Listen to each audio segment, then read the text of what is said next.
Huwag nang harangin ng ehekutibo at ng kabinete sa pangunguna ni Secretary Ralph Recto ang botohan para ibaba ang VAT. Gitna ng krisis na meron tayo at nararanasan natin, may magagawa ang gobyerno. Suspindihin ang VAT, suspindihin ang excise tax, itaas ang sahod ng manggagawa. Hindi tayo papayag na sasabihin nila wala silang magagawa. Dahil pag sinabi nila na wala silang magagawa, ano ang tawag doon? Inutil. At ang mga inutil, anong ginagawa sa mga inutil? Dapat inaalis sa pwesto. Mga tao mula dito hanggang sa dulo! Pababa po muna! Pakibaba muna po ng ating mga placards!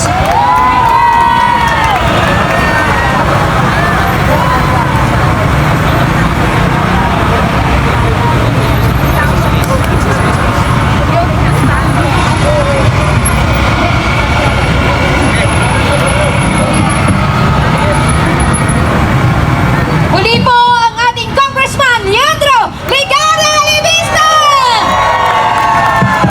Magandang umaga po. Unang distrito ng Batangas!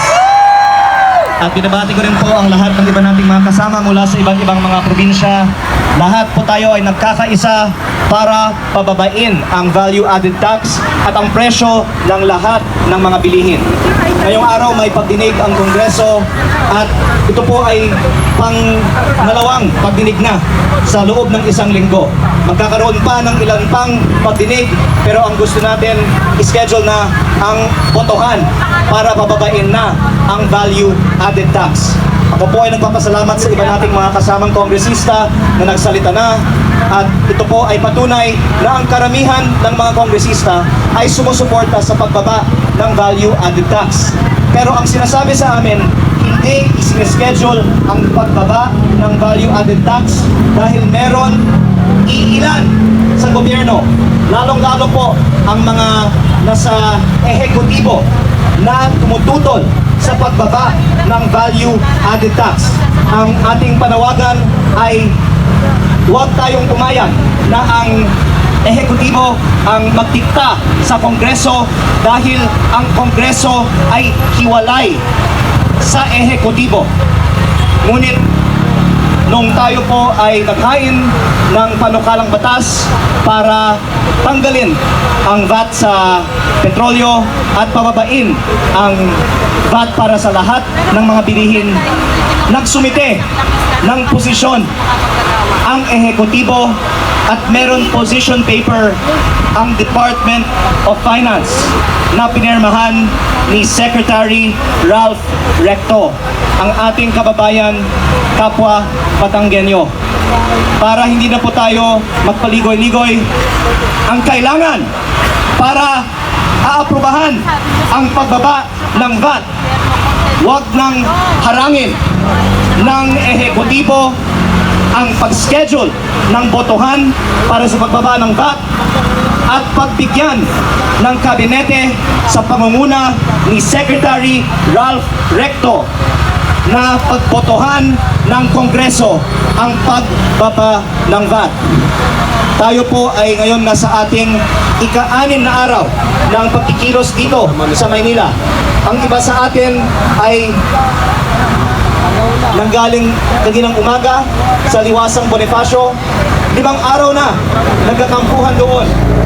Sana maawa naman ang mga opisyal sa ating gobyerno sa hirap na dinaraanan ng ating mga kababayan na hindi pa nakatanggap ng ayuda, na araw-araw ay nagbabayad ng mas mataas na presyo ng langis dahil sa value-added tax na pinapatungan sa lahat ng mga bilihin. Ang solusyon ay malinaw. Huwag nang harangin ng ehekutibo at ng kabinete sa pangunguna ni Secretary Ralph Recto ang botohan para ibaba ang VAT basta pumayag ang kabinete sa pangunguna ni Secretary Ralph Recto sa loob ng 2 linggo maaprubahan ng Kongreso ang pagbaba ng VAT. Ngayong araw, i-aanunsyo na ng gobyerno ang pagsuspindi ng fuel excise tax. Ito po ay inaprubahan sa loob ng 2 linggo. Kung gusto natin talagang makatulong sa mas marami pang mga kababayan natin sa Batangas at sa buong Pilipinas, ang kailangan natin ay hindi lang limitadong ayuda o pagsuspinde ng fuel excise tax. Ang kailangan natin ang mas malawakang pagbaba ng value-added tax na kayang-kaya at dapat ischedule na at aprubahan ng Kongreso. Kaya sana tayo po ay patuloy na makikipaglaban para sa pag-aproba nito at hindi tayo titigil hanggat aaprubahan ang pagbaba ng VAT. Kikilos po tayo dito sa Maynila pa, at kapag ang iba sa atin ay uuwi na sa Batangas, patuloy tayong kikilos para manawagan sa ating mga kapwa Batanggenyo na pababain ang value-added tax. Maraming salamat po sa inyong lahat. VAT tanggalin! Excise tax alisin! Ang susunod po nating tagapagsalita ay si Congressman Eli San Fernando ng Kamanggagawa Party List. All deregulation law ibasura! VAT tanggalin! Excise tax alisin! Isang mainit na umaga sa lahat ng mamamayan, mga magsasaka at mga manggagawang lumalaban. Alam nyo, mga kasama, mga boss, noong nakaraan, pinaspas ni Pangulong Bongbong Marcos ang Kongreso. Sabi, magmadali kayo na magpasa ng isang panukalang batas na magsususpinde sa excise tax. Ipinasa ng Kongreso. Ipinasa ng House of Representatives at ng Senado. Pero nang dumating ang panukalang batas sa table mismo ni Pangulong Bongbong Marcos, yung pagmamadali niya ay naging pag-question at pag-aaral. Sabi niya, dapat madaliin natin na suspindihin ang excise tax. Nung naipasa ng Kongreso, bigla niyang sinabi, dapat pag-aralan na muna natin. Kailangan pa bang pag-aralan ang paghihirap na nararanasan ng mga magsasaka at mga manggagawa? Kailangan pa bang patagalin na pag-isipan yung hirap na dinaranas ng mga manggagawa at magsasaka? Pero bakit ganyan si Pangulong Bongbong Marcos? Sabi ng mga economic managers, kailangan pag-aralan daw muna ang pagsususpinde sa value-added tax. Ang rason nila, mga kasama, ganito raw. Kapag sinuspinde ang value-added tax, 100 bilyong piso ang mawawala sa pondo ng gobyerno. Alam nyo, may sagot tayo dyan eh. Suspindihin o hindi yung value-added tax, 100 bilyong piso ang nawawala at kinukulimbat ng mga magnanakaw na politiko. Kaya sususpindihin yan o hindi, talagang tumatagas ang 100 bilyong piso mula sa kabangbayan dahil hindi na-address ang pagnanakaw, ang pandarambong sa pera ng mga manggagawa, ng mga magsasaka at ordinaryong Pilipino. Simplihan lang natin, ayaw suspindihin ang value-added tax dahil pag sinuspindihan, mababawasan yung mananakaw. Pag sinuspindi ang value-added tax, mababawasan yung pondo na ipamumutmod ng mga politiko.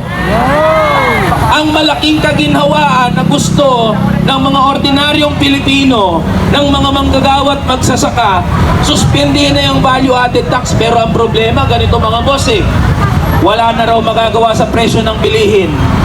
Wala na raw magagawa dito sa presyo ng produktong petrolyo. Pati sa sahod ng mga manggagawa, sinasabi, wala daw magagawa. Alam nyo kung anong gusto nila? Ang gusto nila habang buhay, bigyan na lang tayo ng ayuda. Gusto nyo ba habang buhay, puro ayuda? Ang gusto natin, direktang pababain ang presyo ng mga bilihin at itaas ang sahod ng mga manggagawa.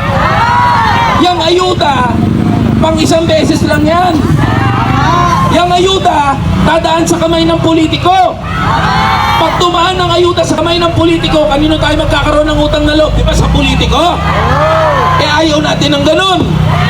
Ang gusto natin, direktang makinabang ang mga manggagawa at ordinaryong Pilipino. Huwag nang padaanin sa mga politiko.